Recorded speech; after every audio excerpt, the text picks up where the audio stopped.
El viento soplaba caliente, arrastrando polvo y secretos olvidados por las calles de Red Creek.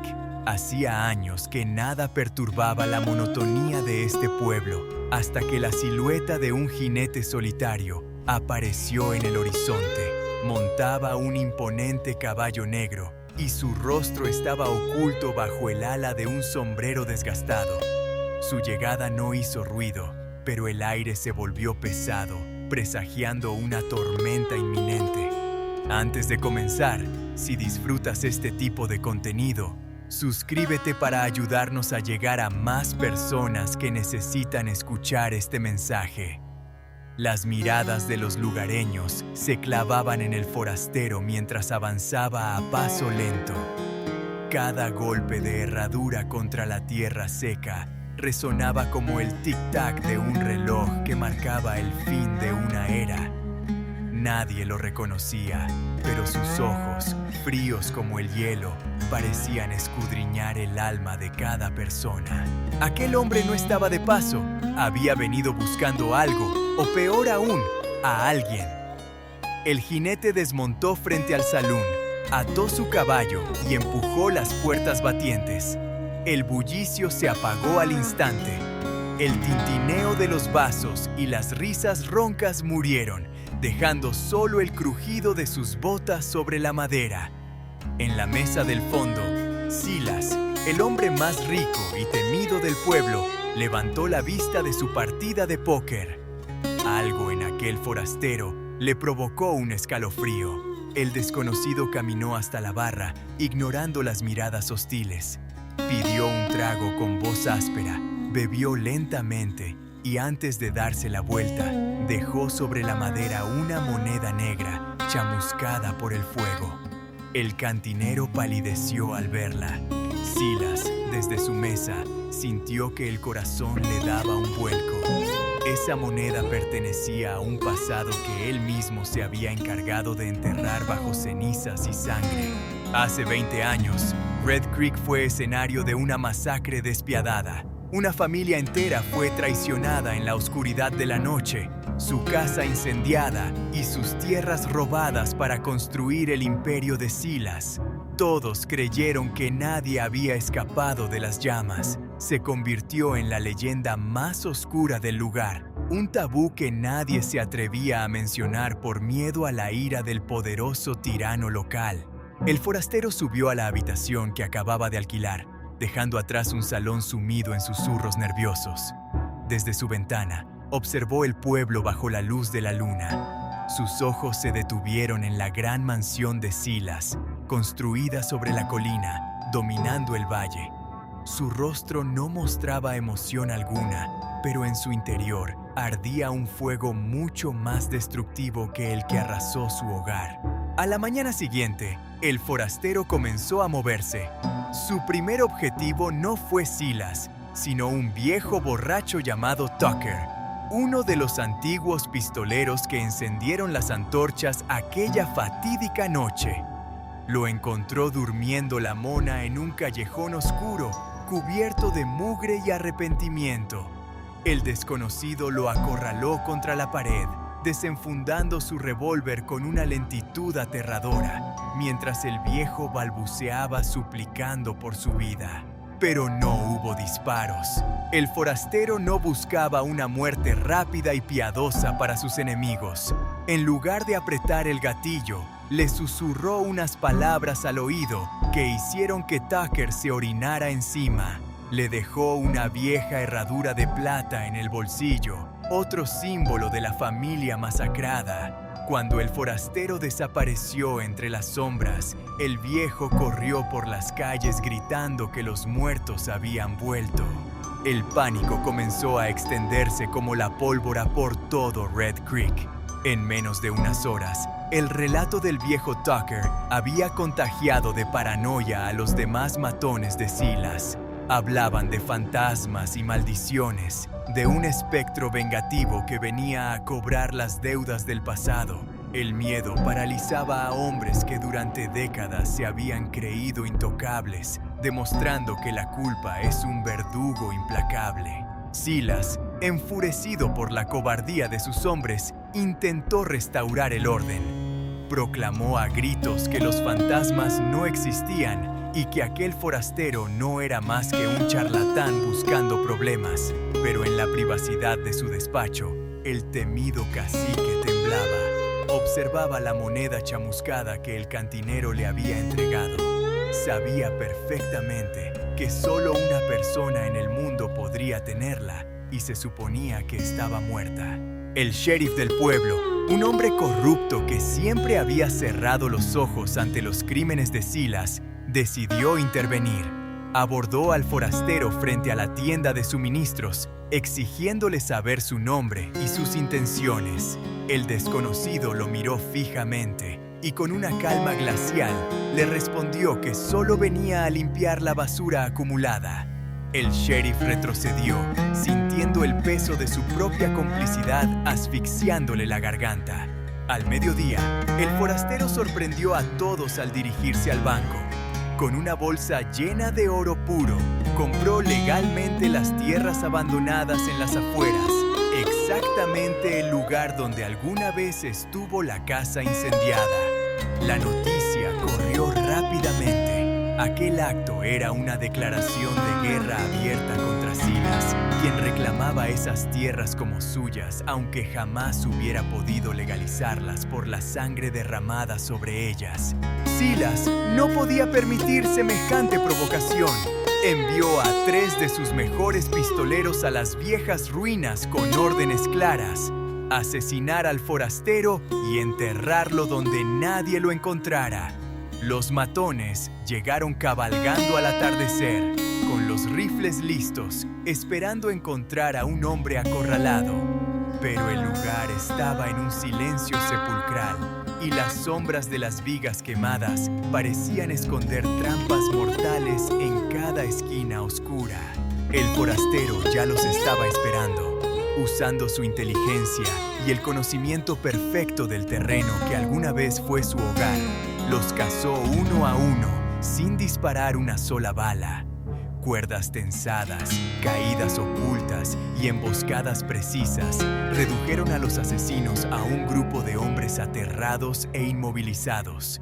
La noche se convirtió en una pesadilla para ellos, demostrando que el forastero jugaba en un nivel completamente diferente.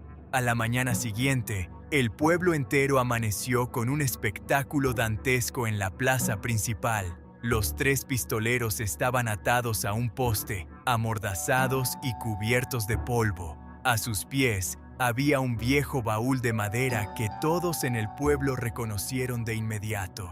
Era la caja fuerte de la antigua familia, la misma que Silas afirmó haber perdido en el incendio hace 20 largos años. La aparición del baúl fue un golpe demoledor. Los habitantes de Red Creek comenzaron a murmurar, atando cabos, recordando los gritos y el humo de aquella noche trágica. El imperio de Silas había sido construido sobre mentiras y asesinatos, y ahora la evidencia estaba a plena luz del día. El poder del tirano se tambaleaba no por la fuerza bruta, sino por la brillante exposición pública de su verdadera naturaleza. La venganza del forastero no se detuvo ahí. Sabía que el poder de Silas radicaba en su dinero. Así que interceptó la diligencia que transportaba el oro recaudado por los negocios sucios del cacique. Los guardias se rindieron sin pelear al ver la frialdad en los ojos del jinete, pero el forastero no se llevó el botín para sí mismo. Tenía un plan mucho más destructivo en mente. Esa misma noche, bolsas llenas de monedas de oro fueron dejadas misteriosamente en las puertas de las familias más pobres del pueblo, aquellas a las que Silas había extorsionado durante años. Cada bolsa venía acompañada de una nota que decía: justicia de vuelta. Al amanecer, la gratitud del pueblo se transformó en un coraje silencioso. La lealtad que mantenía al pueblo sometido bajo el yugo de Silas había comenzado a romperse. Despojados de su sueldo y aterrorizados por el destino de sus compañeros, los matones de Silas comenzaron a desertar. Uno a uno, recogieron sus cosas y huyeron del pueblo antes de que el sol alcanzara su punto más alto. Silas se encontraba cada vez más aislado en su gran mansión, viendo cómo su imperio de terror se desmoronaba como un castillo de naipes ante un viento imparable y justiciero. Mientras el caos consumía a los corruptos, el forastero caminó lentamente hacia el cementerio del pueblo. Se detuvo frente a unas tumbas sin nombre, cubiertas de maleza. Se quitó el sombrero y permaneció en silencio durante largos minutos. Desde lejos, el sheriff lo observaba, temblando. En ese instante, al ver la devoción del hombre por esas tumbas olvidadas, el viejo oficial de la ley comprendió toda la verdad. El sheriff recordó los gritos desesperados de un niño pequeño la noche del incendio. Un niño al que él mismo había dejado atrás para salvar su propia vida y su empleo. Las piezas del rompecabezas encajaron de forma aplastante. El forastero no era un simple vengador ni un justiciero al azar. Era el hijo menor de la familia masacrada, el único sobreviviente que había regresado desde las mismas cenizas. Sintiendo el peso abrumador de su culpa, el sheriff se acercó lentamente, entregó su estrella de hojalata y la dejó caer en la tierra junto a las botas del forastero. Sin decir una palabra, dio media vuelta y abandonó el pueblo para siempre. La ley corrupta había dimitido, dejando el camino libre para el enfrentamiento final. Ya no había nadie que pudiera interponerse entre Silas y su destino final. Silas, acorralado y despojado de su ejército personal, entendió que no tenía escapatoria. Lleno de rabia y desesperación, salió al balcón de su salón y gritó el nombre del forastero, retándolo a salir a la calle principal. El sol del mediodía caía a plomo sobre Red Creek, creando sombras alargadas y proyectando una atmósfera asfixiante. Era el momento de saldar las cuentas de una vez y por todas. Las puertas de la posada se abrieron lentamente. El forastero salió a la luz, caminando con una tranquilidad escalofriante hacia el centro de la calle. Los pocos habitantes que quedaban observaban escondidos tras las ventanas y barriles, conteniendo la respiración. El sonido del viento arremolinando el polvo era lo único que rompía el silencio mortal. La venganza que había estado hirviendo a fuego lento durante 20 años llegaba a su clímax. A pocos metros de distancia, Silas sudaba copiosamente. Su mano temblaba cerca de la funda de su revólver, traicionando el miedo profundo que sentía. Intentó insultar al forastero, intentó proyectar la autoridad de la que antes gozaba, pero sus palabras sonaban vacías y patéticas. En contraste, el forastero ni siquiera hizo el ademán de tocar su arma. Se detuvo, mirándolo directamente a los ojos con absoluta frialdad. En lugar de prepararse para un duelo rápido, el forastero sacó de su abrigo un viejo cuaderno de cuero negro y lo arrojó al polvo, justo a los pies de Silas. Era el libro de cuentas secreto de la familia traicionada, el registro exacto de las propiedades robadas y los sobornos pagados. Ese simple objeto destruía por completo cualquier ilusión de legitimidad que Silas pudiera mantener frente al pueblo. Silas miró el libro con terror. Sabía que si los aldeanos leían esas páginas, lo colgarían del árbol más alto antes del anochecer. Cegado por el pánico, rompió las reglas del duelo y desenfundó su revólver con desesperación, disparando a ciegas. El estampido resonó en todo el pueblo, pero la prisa y el miedo desviaron por completo su puntería. La bala simplemente silbó en el aire, perdiéndose en la distancia. En una fracción de segundo, antes de que Silas pudiera amartillar el arma de nuevo, el forastero desenfundó con una velocidad sobrehumana. No disparó al pecho ni a la cabeza. Su bala impactó directamente en la mano derecha de Silas, destrozándole los dedos y haciendo volar el revólver por los aires.